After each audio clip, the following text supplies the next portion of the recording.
Boa noite, igreja. Paz seja convosco. Amém. Glória a Deus.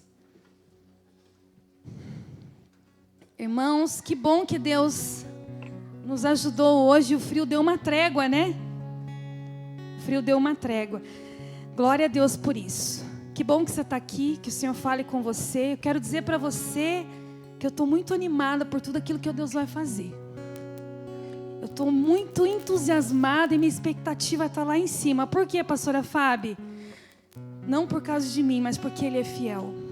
Ele é fiel todos os dias, igreja. Ele é fiel para mim, Ele é fiel para você. E com certeza o Senhor vai falar conosco nessa noite, amém? Quero que você abra a palavra de Deus comigo, lá no livro de Isaías, capítulo 54. Nós vamos ler primeiro do 2 ao 4 e depois a gente vai seguir lá a partir do verso 11, tá? Isaías 54, a partir do versículo 2. Aí eu vou dando a direção para vocês. Amém? Quem achou diz amém. Glória a Deus. Diz assim a palavra do Senhor: alargue o espaço da sua tenda e aumente o todo da sua habitação. Não impeça, alongue as cordas e firme bem as estacas, porque você se expandirá para a direita. Vai dando glória a Deus aí, irmão. Isso é promessa sobre a tua vida. E para a esquerda, e a sua posteridade possuirá as nações, e fará com que se povoem as cidades arrasadas. Versículo 4. Não tenha medo, porque você não será envergonhada. Não tenha vergonha, porque você não sofrerá humilhação. Verso 11. Eis que eu assentarei as tuas pedras com argamassa colorida e lançarei os teus alicerces sobre safiras. Versículo 12. As suas torres serão de rubis e os seus portões serão de esmeraldas e toda a sua muralha será de pedras preciosas.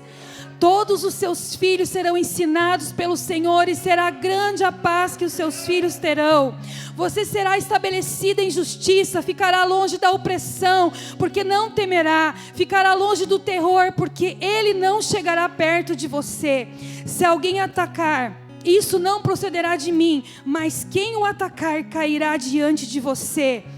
Nenhuma arma forjada contra você prosperará, e você condenará toda a língua que quiser acusá-lo em juízo. Esta é a herança dos servos do Senhor e a sua justiça que procede de mim, diz o Senhor dos exércitos. Aleluia! Senhor Deus e Pai, em nome de Jesus, Senhor, nós colocamos essa palavra na Tua presença. Nós colocamos a nossa vida, Pai, que o Senhor fale conosco. Pai, que essas promessas, Deus, que constam no livro de Isaías 54, Pai, elas possam estar sobre o Teu povo nessa noite. E que nós venhamos a entender, Pai, que isso é para nós hoje. Hoje é para a minha vida e para a vida de todos os que estão aqui. Em nome de Jesus, amém. Amém, igreja? Você sente aí?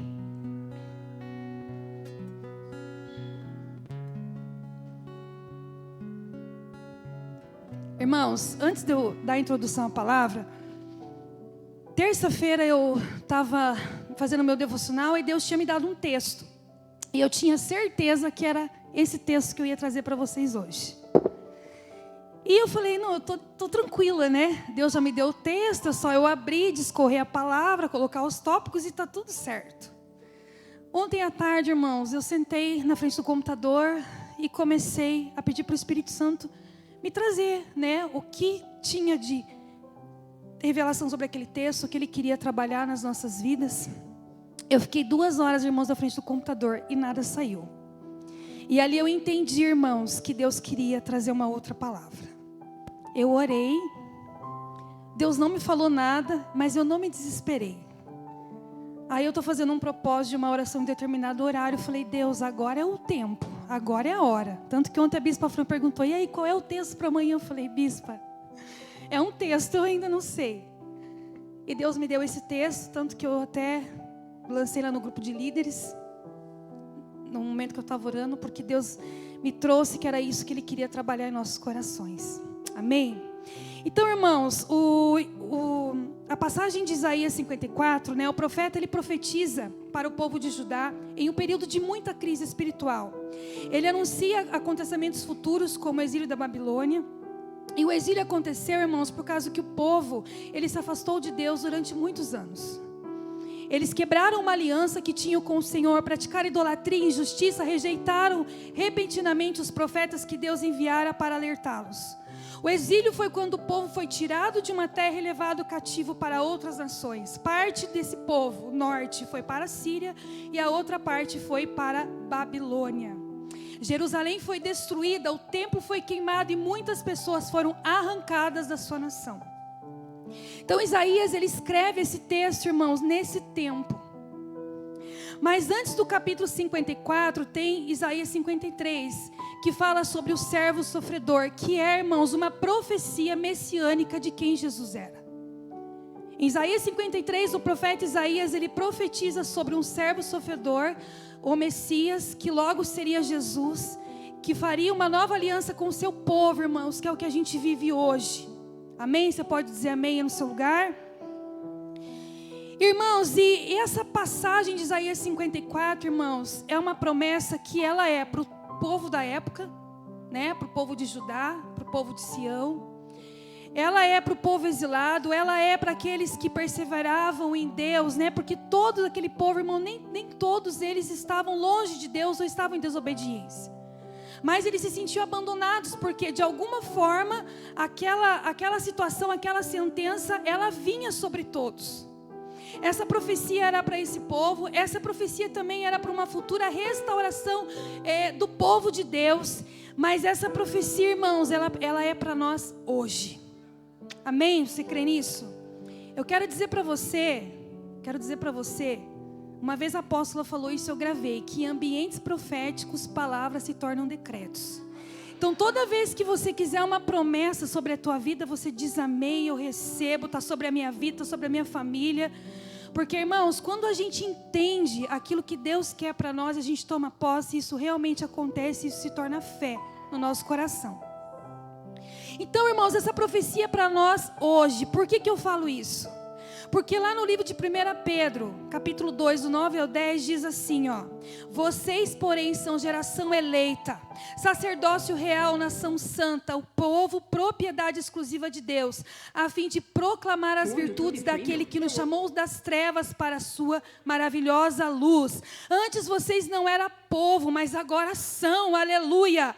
Antes não tinham alcançado misericórdia, mas agora alcançaram a misericórdia do Senhor. Então o que eu quero dizer para você? Que essas promessas, elas são para nós hoje.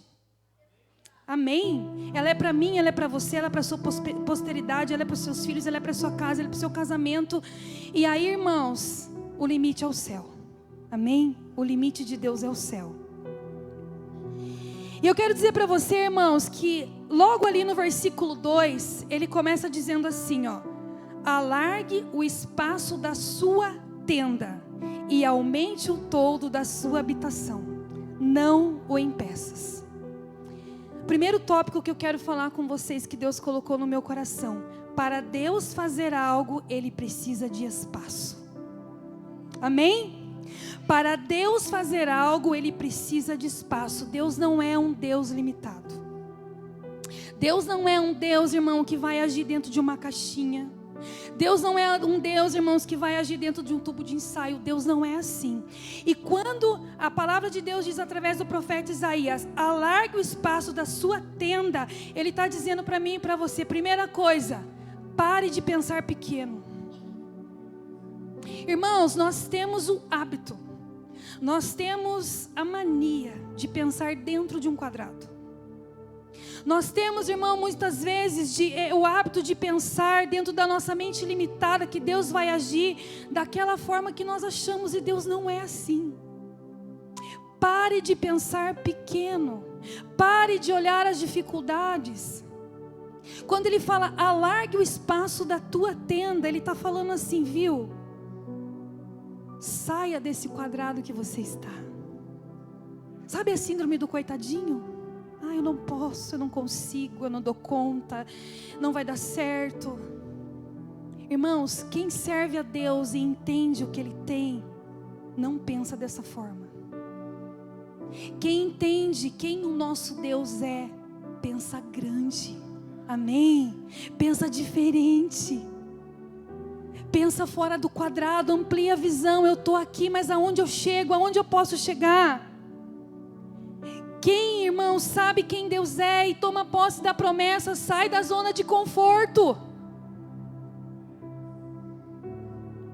Irmãos, às vezes nós nos acostumamos com o conforto. Ai, mas para que mexer com isso agora? Mas para que fazer isso agora? Irmãos, alargar o espaço e aumentar o todo requer o quê? Trabalho. Trabalho. E trabalhar, irmãos, dá trabalho. Não é verdade? Trabalhar dá trabalho, irmãos.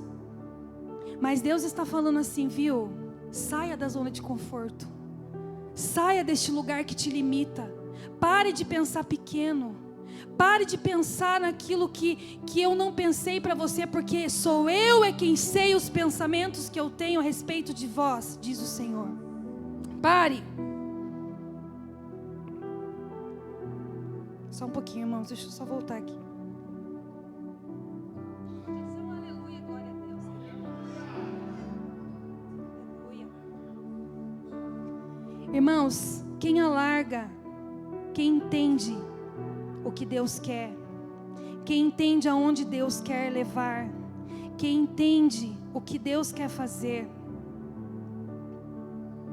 pensa fora do quadrado. E no versículo, irmãos, ele tem um ponto e uma vírgula que diz assim, ó, não impeça. O profeta Isaías está dizendo assim, ó, alarga a sua tenda, o seu espaço e não o impeça. Sabe quem que pode impedir aquilo que Deus quer fazer na sua vida? Não é Satanás, é você mesmo. Não o impeça. Só nós, irmãos, podemos impedir aquilo que Deus quer fazer na nossa vida. Só nós, irmãos, podemos continuar na zona de conforto. Só nós, irmãos, podemos continuar pensando da mesma forma. Só nós, irmãos, não queremos fazer uma metanoia. Só nós não queremos ir avante, né, Anderson? Só nós não queremos voar alto. E só nós não queremos fazer tudo por Cristo. Olha aí, gente, consegui colocar todas as células, irmãos. Oh, glória! Só nós, irmãos. Precisa existir uma metanoia dentro da nossa cabeça, uma mudança de mente. Entenderam?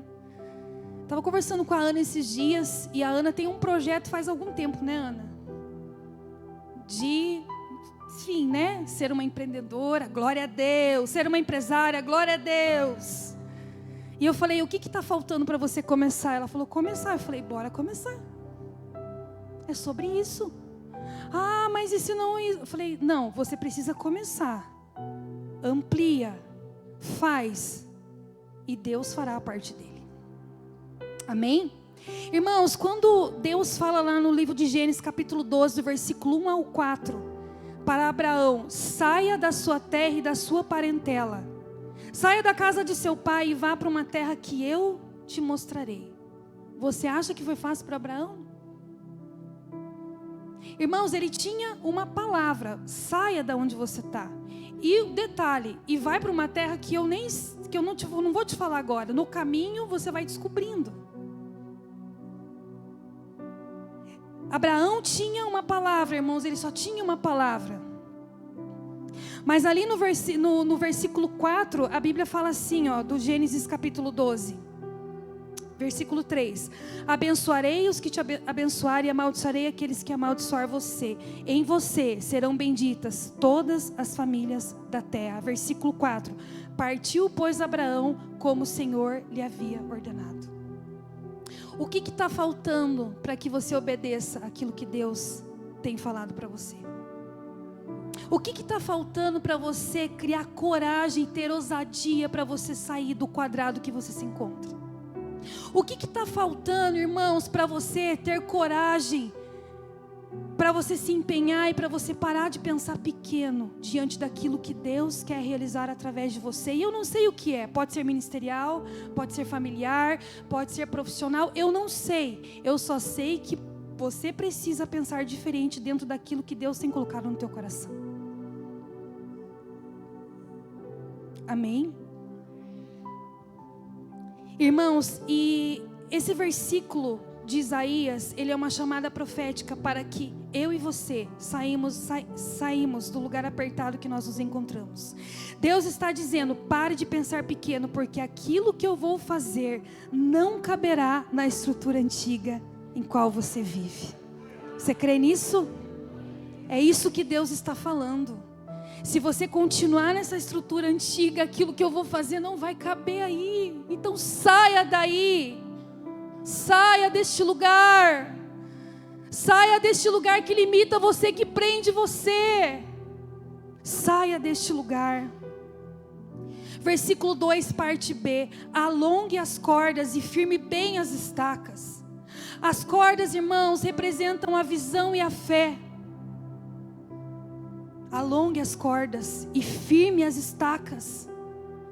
Quando a gente entende, irmãos, aonde a gente vai, aonde a gente quer chegar, Deus, Ele nos leva. Quando a gente consegue ampliar a nossa visão e nós temos uma palavra, irmãos, Deus é que nos conduz. Em Gênesis capítulo 22, versículo 17, a Bíblia fala: certamente, fala para Abraão, eu abençoarei e multiplicarei a sua descendência como as estrelas do céu e como a areia do mar. Sua descendência tomará posse das cidades dos seus inimigos. Abraão tinha uma promessa. E no capítulo 22, versículo 17, Deus fala: eu te abençoarei e multiplicarei a sua descendência. Irmãos, as estacas representam a estrutura. Eu preciso ter estrutura. Eu preciso ter firmeza. Deus não quer apenas te expandir para fora, Ele quer fortalecer você por dentro. Aleluia. Porque a expansão sem estrutura gera queda. Então, antes do crescimento visível, Deus está fortalecendo a sua vida espiritual, emocional e o seu caráter, para que você sustente a promessa que Deus tem sobre a tua vida. Quanto mais rápido você entender isso, mais você verá a promessa se cumprir. Irmãos, entenda rápido o que Deus quer fazer. Irmãos, entenda aquilo que Deus quer no que Deus está te despertando. Entenda onde Deus quer te levar. Entenda. Entenda. Porque quanto mais rápido isso acontecer, mais avante você vai. Glória a Deus. Mais alto você voa. 2. Não há limites quando nós temos uma promessa. Versículo 3. Porque você se expandirá para a direita e para a esquerda. Desculpa, irmão, versículo 3. Para a esquerda e para a direita. A sua posteridade possuirá as nações e fará com que povoem as cidades arrasadas. Irmãos, você sabe o que essa palavra significa? Que não há limite para o Senhor fazer. Para a esquerda, para a direita. Não há. Deus não vai fazer você só crescer para a direita. Ele vai fazer você crescer para a esquerda, na frente, atrás. Essa é uma promessa de transbordo sobre a tua vida e sobre a minha vida. Deus está dizendo que no tempo determinado a esterilidade vai acabar e você dará frutos. O que não aconteceu até agora não é porque Deus esqueceu, abandonou a promessa, e sim porque o tempo está te preparando. Aleluia! Glória a Deus. Irmãos, em Josué capítulo 1, do versículo 3 ao versículo 7, diz assim: todo lugar em que você colocar a planta do seu pé eu te darei, como prometi a Moisés. O território de vocês irá desde o deserto do Líbano até o grande rio, o rio Eufrates, estendendo-se através de toda a terra dos heteus e até o mar, na direção do poente do sol. Qual é o limite? Qual é o limite que você tem dado para Deus? Qual é o limite que você tem colocado para Deus? Essa promessa está dizendo que você crescerá para a esquerda e para a direita. Deus tinha uma promessa sobre Josué. Ele falou: todo lugar que você pôr a planta do seu pé, eu vou te dar por direito. Amém? Amém? Glória a Deus, irmãos, é sobre isso.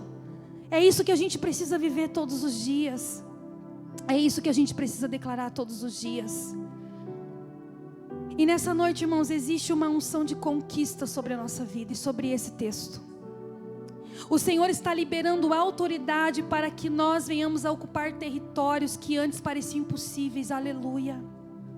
Portas que estavam fechadas começarão a se abrir no tempo certo e a promessa de Deus se cumprirá. Amém? Deus está liberando, irmãos, uma unção de conquista sobre a minha vida e sobre a tua vida. 3.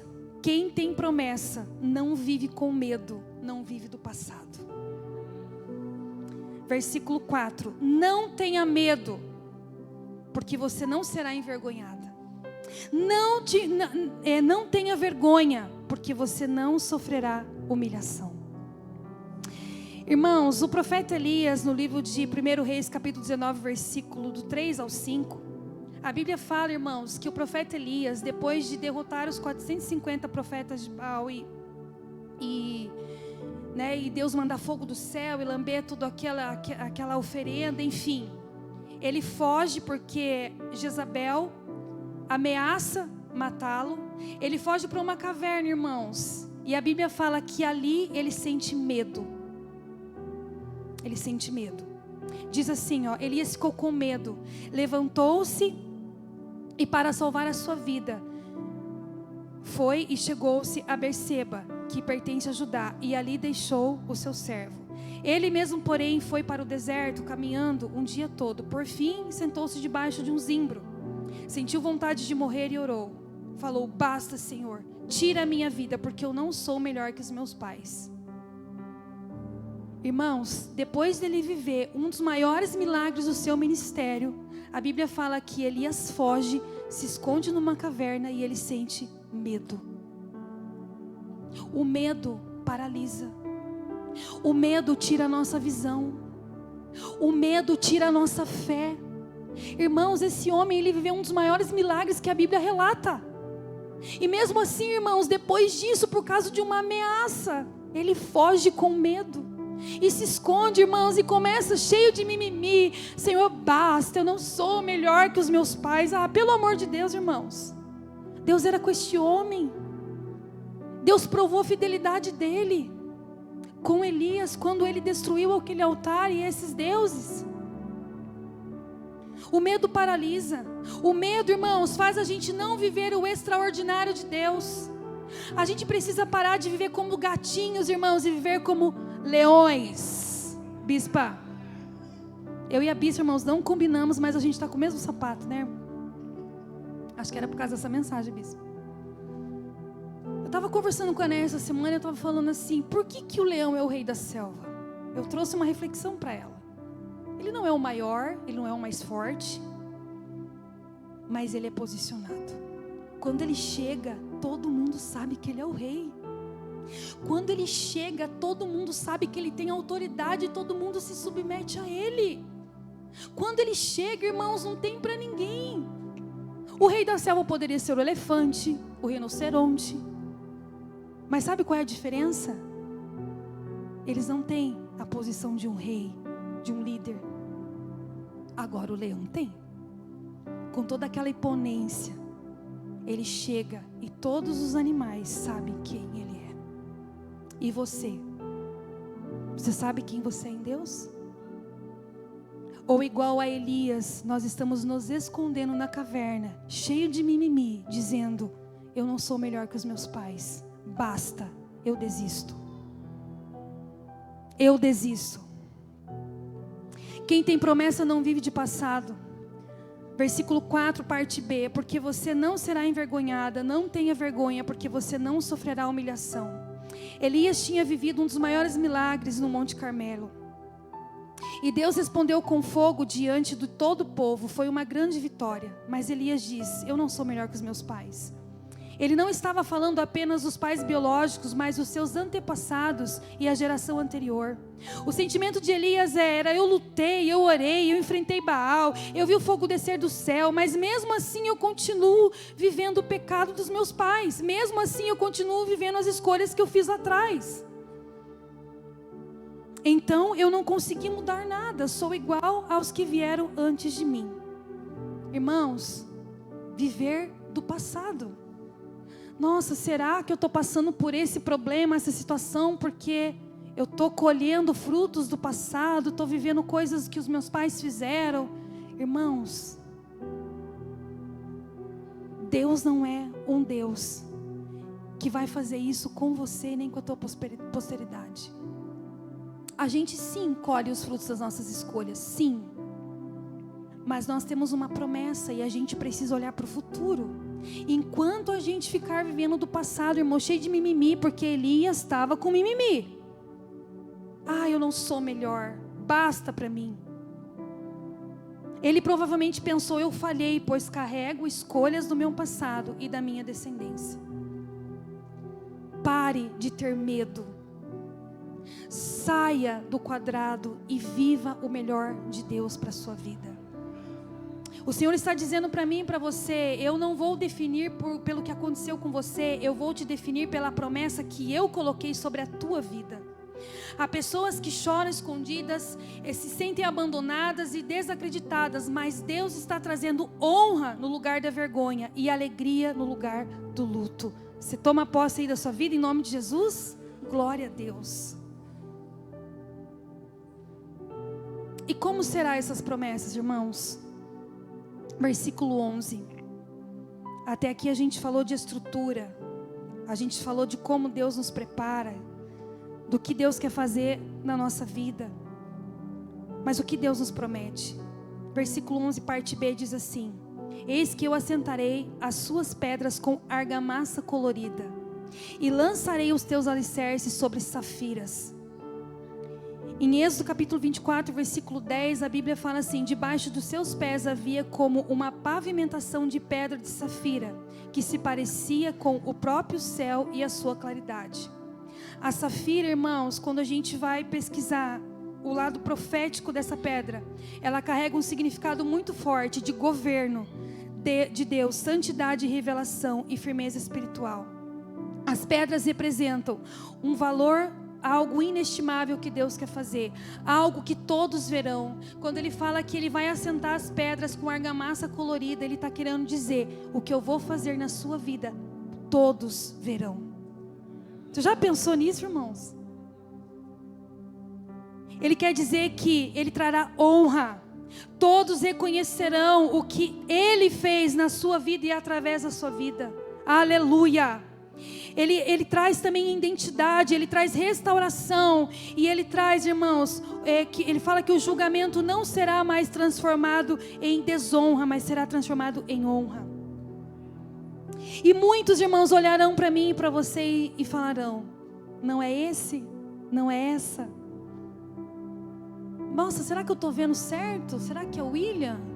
Nossa, mas será que eu estou vendo certo? Quem será esse? Em Mateus capítulo 13, do versículo 55 ao 57, diz assim, não é este o filho do carpinteiro? Não se chama sua mãe Maria e os seus irmãos Tiago, José e Simão e Judas? E não estão entre nós todas as suas irmãs? Da onde ele veio, pois tudo isso? E escandalizavam nele. Jesus, porém, lhes disse: não há profeta sem honra, a não ser a sua pátria na sua casa. Aqui, irmãos, Jesus, ele vem falando sobre parábolas, pregando e ensinando com muita sabedoria.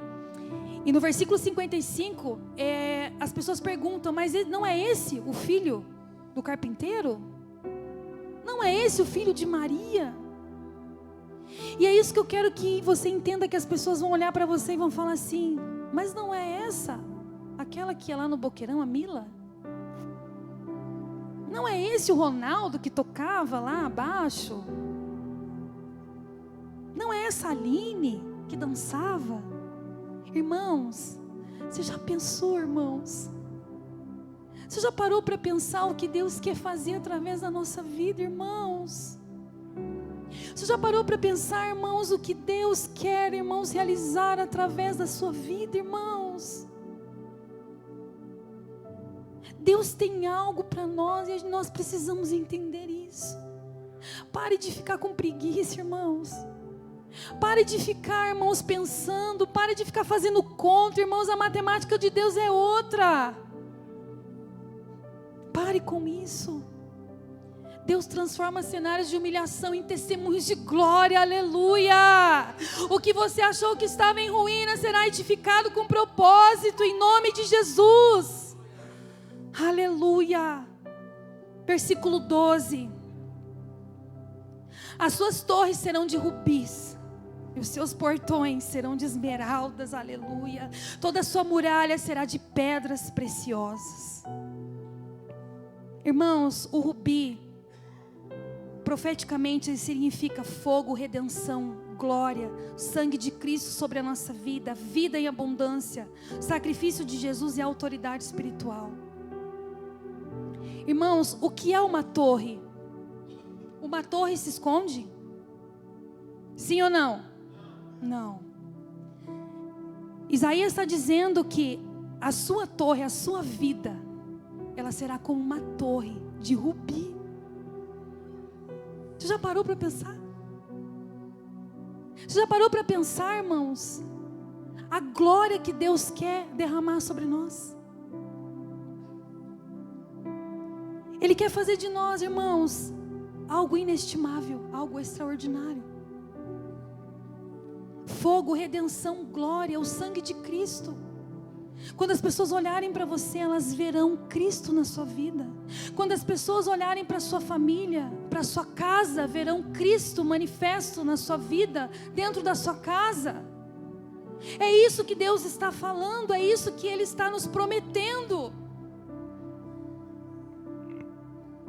O rubi é formado sob extrema pressão. Isso simboliza pessoas que passaram por muita dor, processo de aquebrantamento, mas saíram da presença, né, da situação, da tribulação, como pedras preciosas diante de Deus. Deus pega aquilo que foi esmagado e transforma em algo valioso. Amém? Tem passado por processo? Amém, Jesus. Mas Ele vai fazer você sair desse processo valioso, como uma torre de rubi. Aleluia. Versículo 13: todos os seus filhos serão ensinados pelo Senhor, e será grande a paz de seus filhos. Isso fala, irmãos, de uma promessa de uma geração marcada pela presença de Deus. Quantos têm filhos aqui? Deus está dizendo assim, ó: todos os seus filhos serão ensinados pelo Senhor. Aleluia. É uma geração que vai marcar a presença de Deus, que vai atrair, irmãos, Deus para a terra, que vai atrair o reino de Deus para a terra.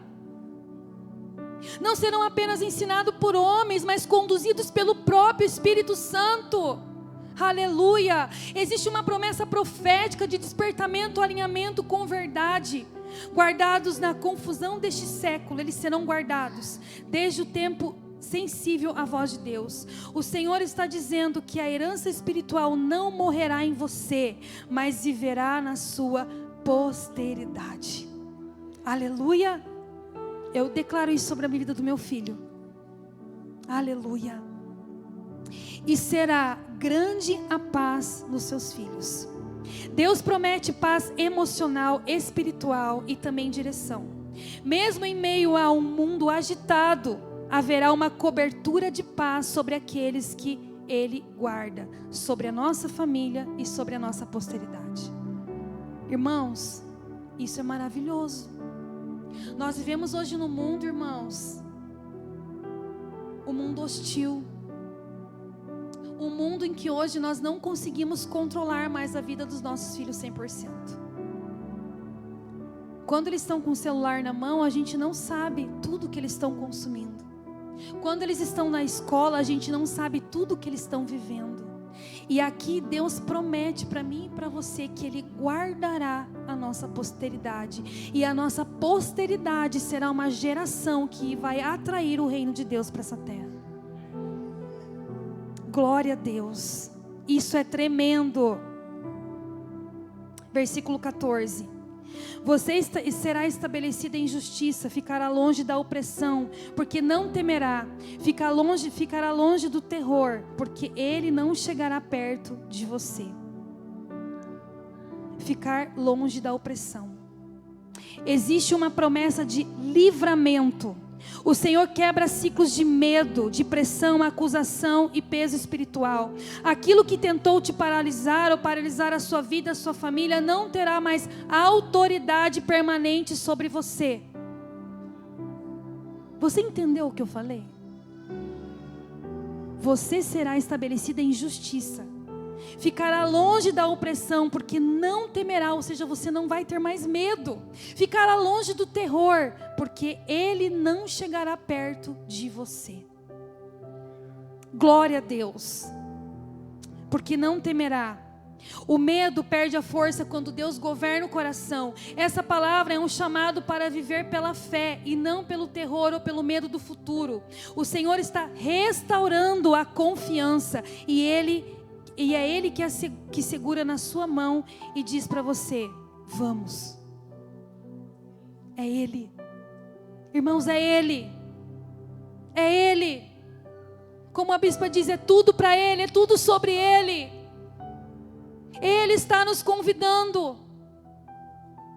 Quando Pedro estava naquele barco na tempestade, ele falou: Jesus, todos com medo, irmãos, com medo. E Pedro: Jesus, se for o Senhor, então manda-me que eu vá contigo.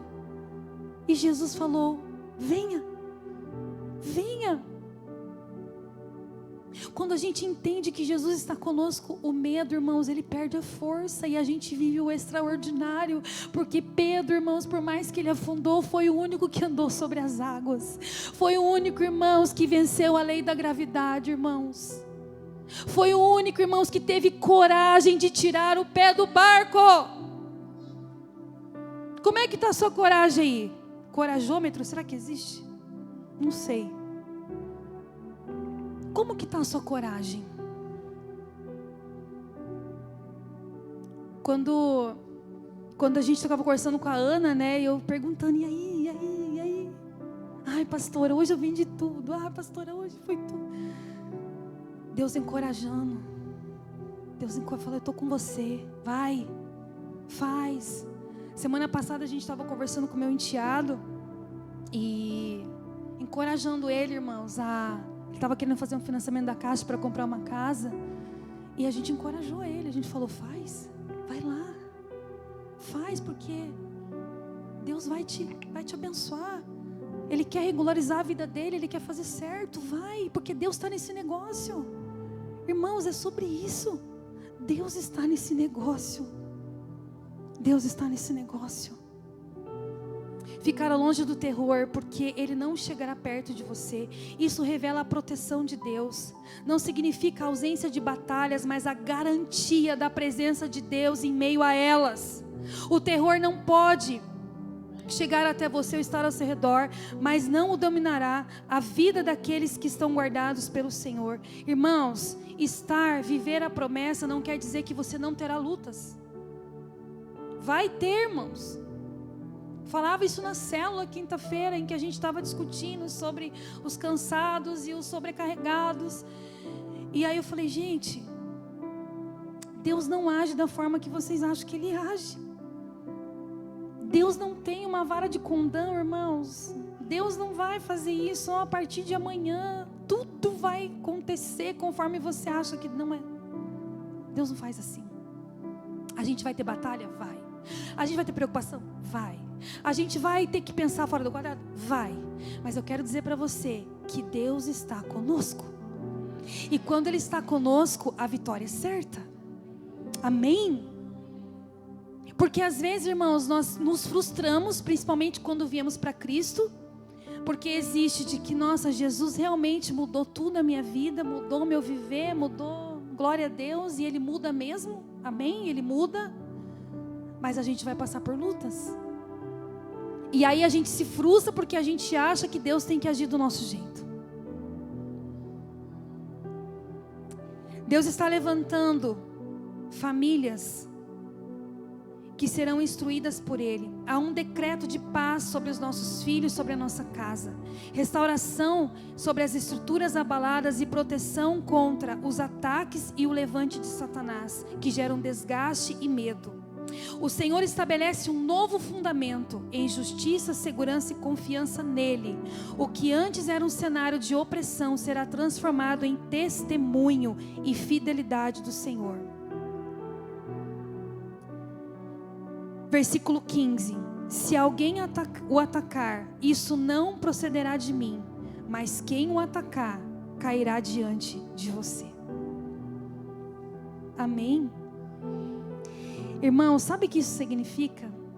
Que quem se levantar contra você dentro do propósito que Deus tem na sua vida, você terá autoridade para você rejeitar, para você anular toda oração contrária, toda palavra proferida, todo levante do inferno. Você terá autoridade para que isso caia diante de você. Isso é muito forte, irmãos. Se falar isso no cemitério, o morto levanta, irmãos, para glorificar. É isso que Deus está falando. Sabe isso que eu quero fazer em você? Então, se você for atacado, não virá de mim. É isso que Deus está falando. Mas se isso acontecer, eu estou te dando autoridade para que você declare e isso caia por terra. É sobre isso, é isso que Deus está falando.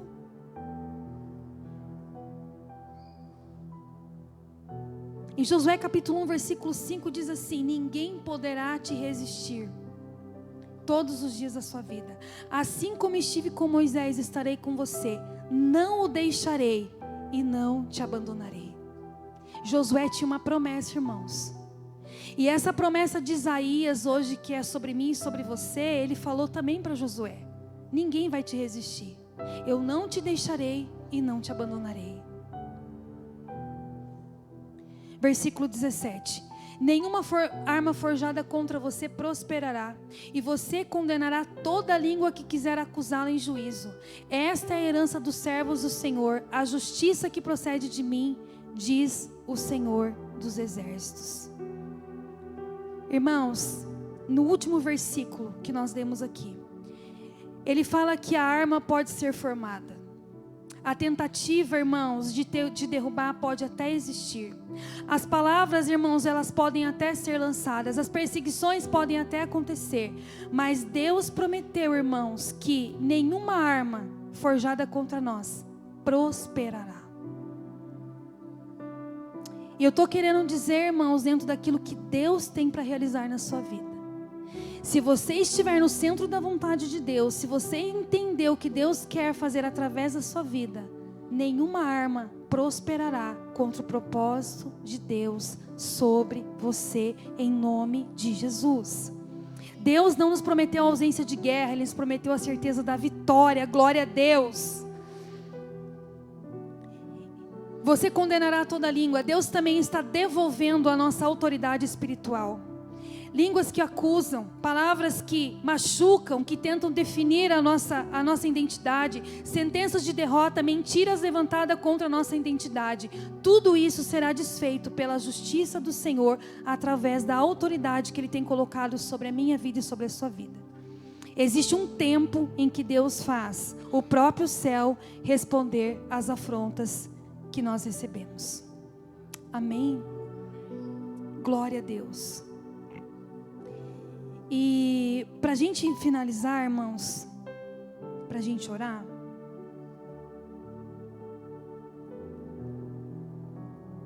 eu quero dizer para você que Josué e Caleb, dos 12 espias, eles foram os únicos 2 espias que trouxeram um relatório positivo da terra prometida. Em Números capítulo 14, do versículo 7 ao 9, diz assim: a terra pela qual passamos para espiar é terra muitíssimo boa. Se o Senhor se agradar de nós, então nos fará entrar e nos dará essa terra. que é uma terra que emana leite e mel. Tão somente não sejam rebeldes contra o Senhor, e não tenham medo do povo dessa terra, porque como pão os podemos devorar. A proteção que eles tinham se foi. O Senhor está conosco. O que eu quero dizer com isso, irmãos? Eu quero dizer assim, ó. A Bíblia fala lá no livro de Eclesiastes que é melhor serem dois do que um, amém? Porque se um cai, o outro levanta. Quando eu estava meditando sobre essa passagem de Josué, eu estava pensando, né? Isso é conjectura minha, tá, irmãos? Não está na Bíblia. É uma coisa que eu pensei na minha fértil mente, que às vezes sou igual a bispo, o DNA, né, pensa igual. Mas eu estava pensando assim, ó, será que se Josué fosse sozinho, né, dentre os 11, será que ele não seria influenciado pelos 11? O que será que fortaleceu Josué ou Caleb no que eles viram lá? Será que não foi a companhia um do outro?